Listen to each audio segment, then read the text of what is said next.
Shalom. దేవుని పరిశుద్ధ నామానికి మహిమ ఘనత ప్రభావములు కలుగును గాక. మన ప్రభువును రక్షకుడైన యేసుక్రీస్తు యెహోషువ మెస్సీయ నామములో ఆత్మీయులైన మీ అందరికీ నా హృదయపూర్వక వందనాలు, ఉదయకాలపు శుభాలు తెలియజేస్తున్నాను. పిల్లారా, ఎలాగున్నారని అందరూ బాగున్నారు కదా? దేవుని యొక్క కృప ఈరోజంతా మనందరికీ తోడే మనల్ని నడిపించును గాక. ఆమేన్. యెషయా గ్రంథము 9వ అధ్యాయము 6వ వచనం చివరి భాగంలో సమాధానకర్తయగు అధిపతి అతనికి పేరు పెట్టబడను. సమాధానకర్తయగు అధిపతి, ఆయన అధికారి, అధిపతి, రాజుల రాజు, ప్రభువుల ప్రభు. కానీ ఆయనకున్న గొప్పతన, విశిష్టత ఈ వాక్యంలో మనం చూస్తున్నాం. సమాధానకర్తయగు అధిపతి, సమాధానానికి కర్త అయిన, శాంతిని సమాధానం దయచేవాడు ఆయనే. ఈ సమాధానము శాంతిని మనం ఎక్కడ కొనుగోలేం, ఏ మనిషి కూడా దీనిని మనకి ఇవ్వలేడు. కానీ మనము ఆయన మీద ఆధారపడితే గనక, ఆయన నమ్ముకుంటే గనక, ఆయనందు విశ్వాసం నుంచి నీవే నాకు ఆధారం అని చెప్పి ఆయన అధికారం ఒప్పుకుంటే కనుక ఆ సమాధానం మనము పొందకొనగలుగుతాము. అయితే దీని యొక్క ఉద్దేశం ఏంటని ఆలోచన చేస్తే అపోస్తలుడైన పౌలు కొలసీయులకు రాసిన పత్రిక 1వ అధ్యాయం 20వ వచనంలో అంటాడు కదా, ఆయన శిలువ రక్తము చేత సంధి చేసి ఆయన ద్వారా సమస్తమును, అవి భూలోకమందున్నవైనను పరలోకమందున్నవైనను, వాటినన్నిటినీ ఆయన ద్వారా తనతో సమాధానపరుచుకోవాలని తండ్రి అభీష్టము. ఇది ఆయనని లోకానికి మన కొరకు పంపించటానికి గల కారణము, ఆయన శిలువ మీద తన యొక్క ప్రాణమును అర్పించడం కారణము. ఈ మాటలు మనం చూస్తున్నాం. తండ్రి అభీష్టం ఏంటంటే ప్రభువైన యేసుక్రీస్తు యెహోషువ మెస్సీయ యొక్క శిలువ రక్తము చేత సంధి చేయటము.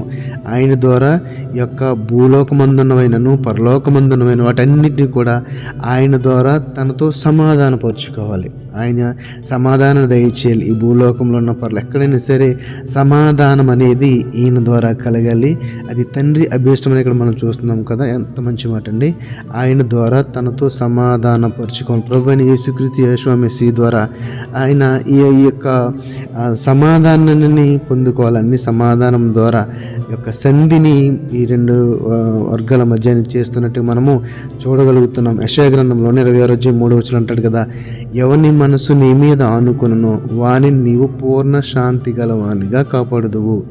ఎలా అనగా అతడు నీ యందు విశ్వాసం ఉంచుడు. కేవలము మన సమాధానానికి కారణముగా ఏం కనిపిస్తుందంటే ఆయన యందు విశ్వాసం ఉంచడం. ఎవరి మీద నీ మీద ఆనుకున్న నీవు అని పూర్ణ శాంతి గలవానిగా, అంటే ఆయన మీద ఆనుకున్న అనగా ఆయన యొక్క మార్గమును అనుసరించి మనం నడిస్తే కనుక ఆయన మార్గము నీతి గలది, న్యాయము గలది, ధర్మము గలది. అందులో ఏ పాపము, ఏ దోషము, ఏ భేదము కూడా లేదు. కాబట్టి ఎప్పుడైతే మనలో ఈ కోపము, ద్వేషము, అసూయైన ఈ యొక్క నెగిటివ్ థాట్స్, ఈ యొక్క భూలోక సంబంధమైన కోరికలు మనం విడిచిపోతాయో అప్పుడు నిజముగా మనం సమాధానాన్ని, శాంతిని పొందుకొనగలవారముగా ఉంటాము. ఇక్కడ అదే ఈ మాటలు అదే చూస్తున్నాం. సమాధానకర్తయగు అధిపతి. కాబట్టి మనకి సమాధానం కావాలంటే, శాంతి కావాలంటే, నెమ్మది కావాలంటే మన తండ్రి అయిన దేవుడు, ప్రభువుల ప్రభు యెహోషువ మెస్సీయ నమ్ముకుందాం. పూర్ణ శాంతి గలవానిగా, సమాధానం గలవానిగా మనం ఉందాం.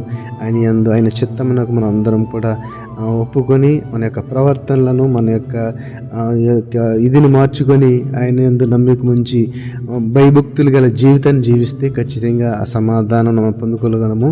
అట్టి కృప తండ్రి అయిన దేవుడు మనందరికీ దయచేయునుగాక. ఆమేన్. పరిశుద్ధుల మహోన్నతం మనకున్న తండ్రి, నీకు వందనాలు, స్తుతులు, స్తోత్రాలు. ఎవరి మనసు అయితే నీ మీద అనుకుంటుందో వారికి పూర్ణ శాంతి, సమాధానం ఉంటాయని ఈరోజు నీ వాక్యం ద్వారా మాకు నేర్పించారు ప్రభువా. వారిని పొందుకోవాలంటే నీ యందు విశ్వాసం ఉంచాలని, నీ మీద ఆనుకున్న వాళ్ళని, మా యొక్క సమస్తమును నీకు అర్పించాలని వాక్యం ద్వారా మాతో మాట్లాడిన బట్టి నీకు వందనాలు, స్తుతులు, స్తోత్రాలు. ఈ వాక్యం వింటున్న బిడ్డల్లో ఎవరైతే అశాంతితో ఉన్నారో నేను నీ మీద అనుకుంటూ నీ యందు విశ్వాసం ఉంచి సమాధానమును పొందుకునే కృపను దయచేయమని ఎన్న వాక్యం ద్వారా మా ఆత్మను బలపరచమని నజరేయుడైన యెహోషువ మెస్సీయ నామములో ప్రార్థనలకు వేడుకొనుచున్నాం తండ్రి. ఆమేన్. షాలోం అందరికీ.